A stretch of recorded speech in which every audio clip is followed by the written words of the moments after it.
Hello hello, क्या हाल चाल। आप सभी को ज्ञान फेज में स्वागत करते हैं। इस वीडियो के माध्यम से आपको पूरा प्रीवियस ईयर क्वेश्चन बन जाएगा। आपके स्कूल कॉलेज में जो भी क्वेश्चन आएगा वो भी क्वेश्चन सॉल्व हो जाएगा। ट्यूशन के टेस्ट में जो आने वाला क्वेश्चन है वो भी साथ साथ 2025 के बोर्ड में जो क्वेश्चन आएगा यहाँ से 80% क्वेश्चन डायरेक्ट मैच करेगा। सर क्वेश्चन बैंक से नहीं, हम जो बताएंगे क्लास के ड्यूरिंग में वो से, ठीक है। तो शुरू कर देते जहाँ से छोड़े थे। मनुष्य में श्वेत रक्त कोशिका की जीवन अवधि कितना होता है? श्वेत रक्त पूछ रहा है यहाँ पर, WBC की बात हो रही है। तो 12 से 20 दिन होता है, एक सप्ताह भी होता है और बहुत दिन भी होता है, ठीक है। तो आपको यहाँ से 12 से 20 दिन लगा लेना। किस जीव में हीमोग्लोबिन नहीं होता है? तो आपको पता है कीट मकोड़ा मक्खी जैसे में हीमोग्लोबिन नहीं होता है, खून उसका वाइट होता है। हीमोग्लोबिन कम कौन सा रोग होगा? तो सर जी एनीमिया रोग हो जाएगा, ठीक है। रुधिर चाप को नियंत्रित कौन करता है? तो अधिवृष्ण करता है। अधिवृष्ण मतलब वृक्क के ऊपर में जो ग्लैंड होता है एड्रीनल ग्लैंड कहलाता है। गार्ड सेल की कौन सी मोटी होती है, कौन सी दीवार? तो आपको हम पढ़ाए हैं क्लास में, जाके देखिए क्लास, भीतरी दीवार मोटी होती है। ऑक्सीजन का वाहक कौन होता है? तो ऑक्सीजन का वाहक जो होता है WBC होता है। पौधे में गैसों का आदान प्रदान किससे होता है? तो ये रंध्र से होता है। मानव हृदय में कितना कोष्ठ होता है? 4। एक तो अच्छी बात है, देखिए कितना साल पूछा है, लगातार पूछता ही रहा है, ये क्वेश्चन आ सकता है। इसमें से किसकी उपस्थिति के कारण लाल रंग दिखाई, हरा नहीं, लाल दिखाई पड़ता है हीमोग्लोबिन, ठीक है। कोशिका झिल्ली क्या होती है? अर्धपराग में होता है। 9th का क्वेश्चन आ गया। निम्नलिखित में से कौन सा यंत्र सबसे रक्तचाप मापने के लिए किया जाता है? स्फेग्नोमैनोमीटर। रसिका का रंग होता है? तो रसिका का वैसा कोई रंग नहीं होता है, श्वेत होता है, लेकिन अगर देखा जाए तो हल्का पीला छंद पर होता है, ठीक है। तो आंसर चला जाएगा डी। पौधे के वायवीय भाग से जल स्टोमाटा का वाष्पोत्सर्जन कहलाता है। डायरेक्ट क्वेश्चन है। खुला परिसंचरण तंत्र तितली वगैरह में, कीट वगैरह में। रक्त का ऑक्सीजन का वाहक, दबर आ गया क्वेश्चन। रक्त में सिस्टोलिक मतलब प्रकुंचन, सिस्टोलिक मतलब प्रकुंचन कितना होता है? नॉर्मल का 120 होता है। अब आ गया उत्सर्जन, क्या कहा गया? उत्सर्जन चैप्टर। कृत्रिम वृक्क मतलब डायलिसिस, हीमोडायलिसिस की बात हो रही है। अपशिष्ट उत्पादों में रुधिर का अपवहन द्वारा पृथक करता है नाइट्रोजनी पदार्थ को। जो डायलाइजर होता है मशीन में, उसमें नाइट्रोजनी अपशिष्ट को ज़्यादातर छाना जाता है, ठीक है। मनुष्य के वृक्क का एक तंत्र भाग है जो संबंधित है। तो वृक्क किससे संबंधित है? उत्सर्जन से। मानव में डायलिसिस होता है, किस में होता है? न्यूरॉन में, सॉरी न्यूरॉन में नहीं, नेफ्रॉन में। क्यों? क्योंकि वृक्क का छोटी इकाई क्या है? नेफ्रॉन है। निम्न में से कौन उत्सर्जी अंग है? तो अब ये पढ़े वृक्क।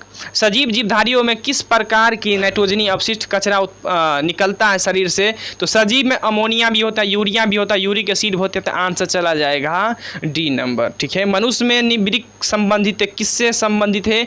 तो उत्सर्जन से संबंधित है। निम्न में से कौन सा वृक्क की रचनात्मक क्रियात्मक इकाई है? तो आ जाएगा आंसर नेफ्रॉन। न्यूरॉन किसका है सर? तंत्रिका का, ठीक है। ग्लोमेरुलस वृक्क में एक पार्ट होता है ग्लोमेरुलस। नीले क्या है? तो नीले आप जानते हैं हृदय में होता है। प्रोटोजोआ उत्सर्जी पदार्थ का निष्कासन करता है विसरण। विसरण क्या है? जिसमें एनर्जी की रिक्वायरमेंट नहीं होती है।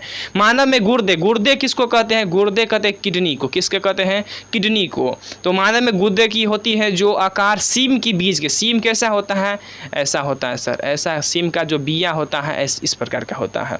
निम्न में से कौन सा हेटेरोक्राइन ग्लैंड है? हेटेरोक्राइन का ग्लैंड का मतलब होता है जो ग्लैंड इंजाइम भी निकाले और हार्मोन भी निकाले। इंजाइम निकालने वाला ग्लैंड एक्सोक्राइन कहलाता है और हार्मोन निकालने वाला ग्लैंड इंडोक्राइन कहलाता है। तो यहाँ पर आंसर तो आप सब रट के आते होते हैं अग्न्या से, लेकिन अग्न्या से नहीं है तो ऑप्शन चला जाएगा सी नंबर वृषण।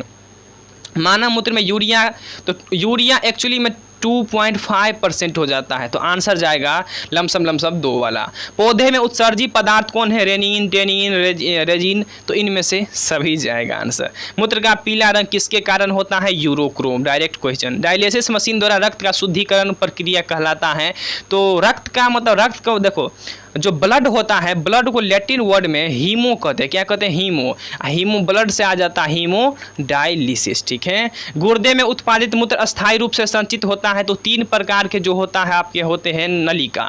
एक होता है पहले मूत्राशय, जहाँ ब्लड मूत्र जमा होता है, फिर यहाँ से मूत्र जाता है, वहाँ से मूत्रवाहिनी, और जहाँ से मूत्र फाइनली बाहर निकलता है उसको मूत्र मार्ग कहते हैं। तो यहाँ पर अस्थायी रूप से जमा टैंक की बात हो रही है तो जाएगा मूत्राशय। लैटेक्स होता है चीर के पौधे में, ठीक है।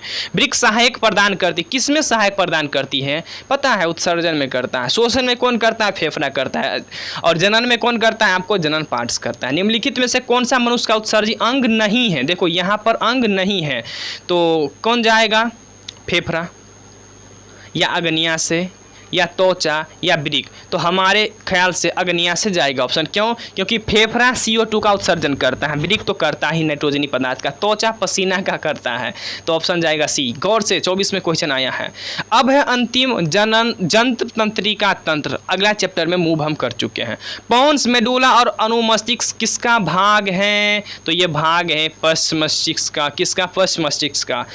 और क्या? और आगे चलते हैं। निम्नलिखित में कौन सी अनैच्छिक क्रिया नहीं है? अनैच्छिक मतलब क्रिया नहीं है, यहाँ पर नहीं वर्ड ध्यान देना, मतलब ऐच्छिक है, जो अपने मन से करते हैं। तो जब हम चबाते हैं तो अपने मन से चबाते हैं, जो भात चबाते हैं अपने मन से चलाते हैं।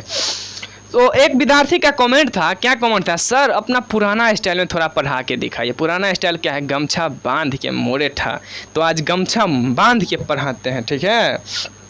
आज मेरे पास गमछा है, गमछा बांध के पढ़ाते हैं। देखो कैसा मज़ा आता है गमछा पढ़ा के। बताना, ठीक है। अब देखो पढ़ाई कैसे चलते हैं। दो तंत्रिका कोशिका के मध्य खाली स्थान को क्या कहते हैं? जल्दी से बता दीजिए। गमछा बांध के साइनेप्स कहते हैं। निम्न में से कौन सा अंग संवेदनग्राही नहीं है? नाक है, कान है, आँख है, दिमाग नहीं है, संवेदनाशील नहीं है। मेरुरज्जु कहाँ से निकलता है? तो मेडुला से निकलता है। कहाँ से निकलता है? मेडुला से, पश्च मस्तिष्क। दो न्यूरॉन को संपर्क में जो कहते हैं उसको क्या कहते हैं? सर साइनेप्स कहते हैं। यस। शरीर का संतुलन बनाए रखता है कौन? सेरिबेलम। सेरिबेलम किसका पार्ट है सर? तो सेरिबेलम जो पार्ट है ये अनुमस्तिष्क का, किसका है? अनुमस्तिष्क का है। अगला क्वेश्चन है, 8वां क्वेश्चन है जो मिटा गया। मानव मस्तिष्क का औसत भार कितना है? 1.4 kg है। मानव शरीर की सबसे लंबी कोशिका होती है जो अस्थिमज्जा न्यूरॉन मतलब तंत्रिका कोशिका। सर एक काम करिए ना, चश्मा पहन के थोड़ा दिखाइए ना। दिखाते हैं, चश्मा पहनकर भी दिखाते हैं। मेरे पास चश्मा भी आ गया है, देखो कैसा लगता है चश्मा में, ठीक है। तो चलो पढ़ा के देखते हैं। चश्मा में मस्तिष्क का कौन सा भाग शरीर के स्थिति संतुलन बनाए रखता है? अनुमस्तिष्क। अभी पढ़ाए सेरिबेलम। अरे चश्मा में अच्छा नहीं लगता है क्या जी? एक फ़ोटो खींचिए तो चश्मा वाला, ठीक है। तो डालना है, ज़रूर डालना, अपने अपने स्टोरी में लगाना है अगर सर का पढ़ाई अच्छा लगता है तो। मस्तिष्क उत्तरदायी होते हैं सोचने के लिए, समझने के लिए, शारीरिक संतुलन के लिए, हृदय के लिए, सभी के लिए, ठीक है। मानव शरीर की सबसे लंबी कोशिका कौन सी? तंत्रिका कोशिका। सिनेप्टिक नोब्स कहाँ पाया जाता है? न्यूरॉन्स में, तंत्रिका में। कहाँ पाया जाता है? न्यूरॉन्स तंत्रिका में। तो देखिए आप कितना क्वेश्चन सॉल्व करे हैं, और आगे जो क्वेश्चन बच गया है सर आगे करा देंगे। तब तक बने रहिए ज्ञान फेज में। जय हिंद।